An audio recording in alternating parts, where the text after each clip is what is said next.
Hello বন্ধুরা, কেমন আছো সবাই? সম্পর্কের মতন একটি ব্লগ নিয়ে চলে এসেছি আমি, কবিতা।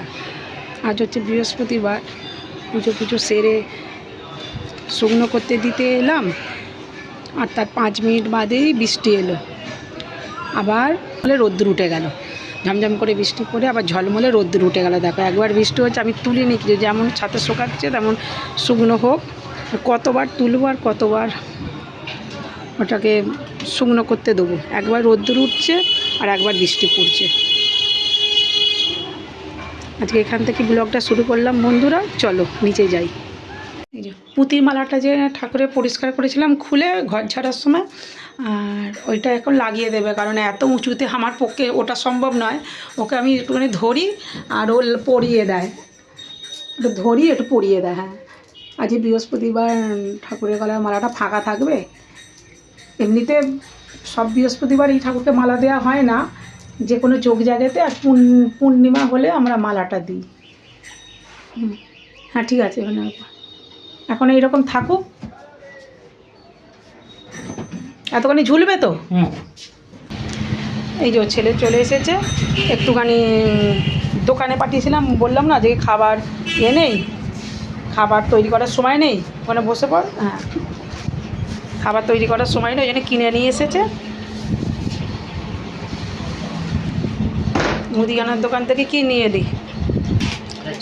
এই যে একটা ছাতুর প্যাকেট, একটা ছোট মুড়ি, এটাই পাশে মুদিখানার দোকান থেকে কিনে নিয়ে এলো। ছাতুটা আমাদের খাই না, মাকে একটু গুলে গুলে দিই, আর দুধটা ছাতুটা মায়ের জন্যে, ওইটা চিবিয়ে খেতে পারে না, ওইটা। আর মুড়িটা আমাদের। এবার কচুরিটা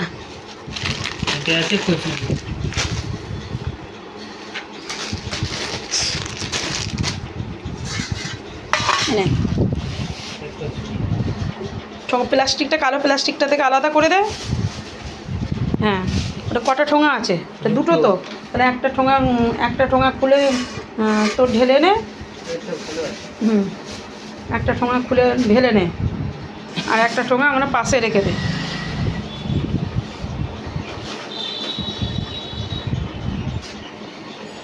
হ্যাঁ, প্লেটেতে তুলে নে, আমি এইগুলো তুলে রাখি।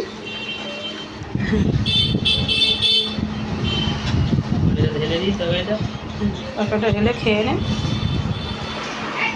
বাড়ির পাশেই দোকান, এখানে ডালপুরি বিক্রি, নিরামিষ ডালপুরি বিক্রি হয়, তরকারি, নন বেঙ্গলিদের দোকান। মাঝে মাঝে কিনে নিয়ে আসি, যখন খেতে ইচ্ছে করলে কিনে নিয়ে এলাম, যখন খাবার তৈরি করার সময় পাই না, সকালবেলা টিফিনটা ওটা কিনে নিয়ে এসেই খাওয়া হয়। খেয়ে নে। রান্না করতে চলে এসেছি বন্ধুরা, তরকারিটা বসিয়ে দেবো।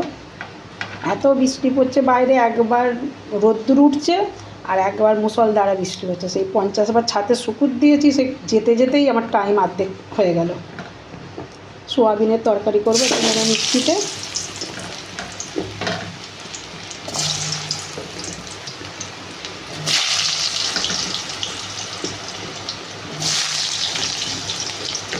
আলুগুলো প্রথমে দিয়ে দিলাম।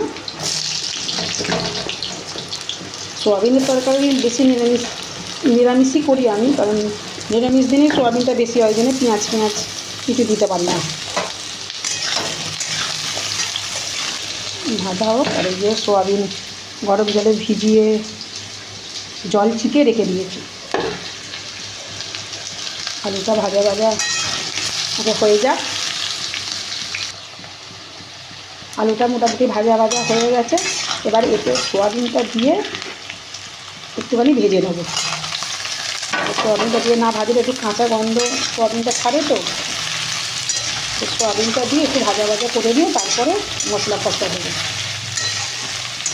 নিরামিষ তরকারি একটুখানি ওটা আদা দেবো। নিরামিষের দিনে রসুন পেঁয়াজ তো খাই না, ওই জন্যে ওটা আদা দিয়েই করবো। আর সোয়াবিনটা আমাদের বেশিরভাগই নিরামিষ দিনেই হয়, মানে পেঁয়াজ রসুন দিয়ে না বললেই চলে, যে পেঁয়াজ রসুন দিয়ে আমাদের সোয়াবিন খুব একটা হয় না। একটু ভাজা এটা করে নিয়ে তারপরে এতে মশলা। সোয়াবিন আলুটা মোটামুটি ভাজা হয়ে গেছে। এবার একটুখানি এতে আদা দেবো, আদা বাটা দিয়ে ওই অল্প ছোটো টমেটো কুচো দিয়ে দেবো। টমেটোটাও হয় না, টমেটোটা বাড়িতে ছিল বলে ভেজে নিয়ে তারপরে গুঁড়ো মশলাগুলো দিয়ে দিই। নর্মাল তরকারি যেমন নর্মাল প্রত্যেক দিনের তরকারি হয়, সরষে শাকটা তরকারি হয়ে গেছে। আদাটা ভেজে নিয়েছি। এবার এতে এই যে লঙ্কা, হলুদ আর নুন একসাথেই দিয়ে দিলাম। দিয়ে একটু ভাজা দেখে কষে নেবো। কষে নিয়ে দাঁড়া একটু জল দিই, এটা শুকিয়ে গেছে ভীষণ, নাড়া যাচ্ছে না। এখানে কষে নিই, মোটামুটি কষানো হয়ে গেছে। আর একটুখানি 2-1 নেড়ে নিয়ে তারপরে জল ঢেলে দেবো। তার আগে আমি টমেটো দিয়েছি, তো আমি নিরামিষ তরকারিটা একটু চিনি দিই, অল্প করে চিনি দিই। একটু টমেটো দিলে একটু চিনি দিই। জানি না কে তোমরা কীরকম করো, আমি পারি না খুব একটা রান্না করতে, যদি যেরকম পারি সেরকমই করি। সেটা একটু কষে নিই, কারণ সোয়াবিন তো একটু ভালোভাবে না কষলে খেতে ভালো লাগে না। একটু নিরামিষ, পেঁয়াজ রসুন নেই, শুধু আদা দিয়ে তাতে একটু যদি বেশি করে কষা হয় তাহলে তরকারিটা খেতে ভালো লাগে। মোটামুটি কষানো হয়ে গেছে। 2-4 নেড়ে নিয়ে আর এবার জল ঢেলে দেবো।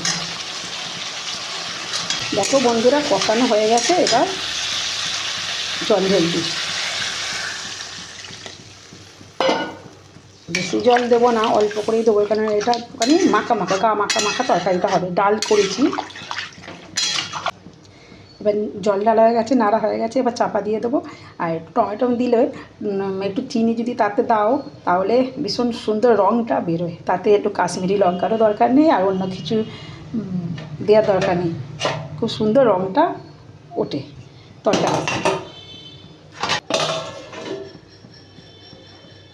তরকারিটা মনে হচ্ছে হয়ে গেছে। একটু নেড়ে দেবো।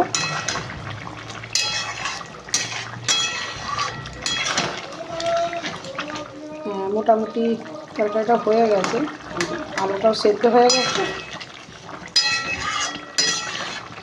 আর একটুখানি জলটা মরলে এবার নিভিয়ে দেবো। এই যে তরকারিটা হয়ে গেছে, রেডি। আর এদিকে আছে অল্প বিউলির ডাল আর আলু ভাজা।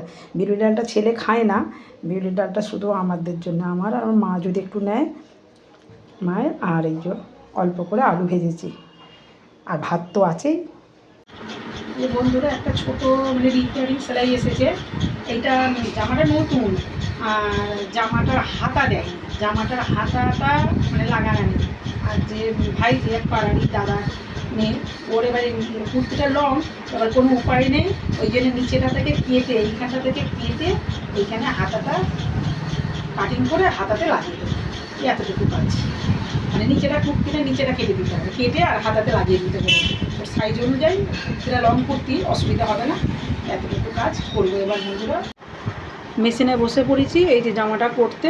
হাতাটাকে এই যে জামাটা নিচেতে যে নিচের পোর্শনটা থেকে হাতাটা সাইজ করে কেটে নিয়েছি। এই যে হাতাটা সাইজ করে কেটে নিয়েছি, আর এখানেতে এবার হাতাতে এবার ফিট করে দেবো। আর লাস্টে এইটা এই যে নিচেটা সেলাই করে নেবো, এইটা করে নেবো। এটা লং কুর্তি ছিল বলে সাইজটাতে এলো, নাহলে তো শর্ট কুর্তি হলে হতো না, অন্য হাতা পরে অন্য কালার দিয়ে হাতাটাকে আমাকে পরাতে হতো। অনেকে তো আর স্লিভলেস পছন্দ করে না, জামা পছন্দসই কিনে ফেলে কি হবে, অনেকে স্লিভলেস পছন্দ করে না। এই যে সেলাইটা হাতাটা পরিয়ে নিচ্ছি, হাতাটা পরিয়ে নিয়ে আর তারপরে নিচেটা সেলাই করে নেব। নতুন কিছু জিনিস করতে করতে, এইটাও নতুন কিছু জিনিস করতে করতে এইগুলো কাজগুলোও তো আমাদের করতে হয়। একদিকের হাতাটা পরিয়ে নিচ্ছি, আর একদিকের হাতাটা পরিয়ে নেবো, হয়ে যাবে। এই যে একদিকের হাতাটা পরানো হয়ে গেল। ছোটো হাতেই চেয়েছিল, আরও ছোটো চেয়েছিল, তবু একটা মানানসই করে পরিয়ে গেল। এই যে একদিকের হাতাটা পরানো হয়ে গেল, আর এই দিকের হাতাটা পরিয়ে দেবো, পরিয়ে কমপ্লিট করে নেবো। এই যে হাতাগুলো পরানো হয়ে গেছে। এবার এই নিচেরটা ওই মুখ পাতটা সেলাই করে দিচ্ছি, হলেই জামার কাজটা হয়ে যাবে। এরপরে আবার এর কাজ, নিচের মুখ পাতটা সেলাই করে নিই, নিচের পটিটাও সেলাই হয়ে এসছে। এই যে হাতাটা পরানো হয়ে গেছে, এই দুদিকের হাতা, ছোট হাতা, আর এই যে নিচের পটিটা সেলাই করে দিলাম জামা। বন্ধুরা এখানেই আর ব্লগটা বাড়াবো না, ভালো থেকো সবাই, এখানেই ব্লগটা শেষ করছি। ব্লগটা ভালো লেগে থাকলে একটা লাইক করে দিও। এবার এখন যাব রাত্রের খাবার বানাতে। সকালবেলা সোয়াবিনের তরকারি আছে, দুপুরবেলার যে সোয়াবিনের তরকারিটা করেছিলাম ওটা আছে, আর দুটো পরোটা করে নেব।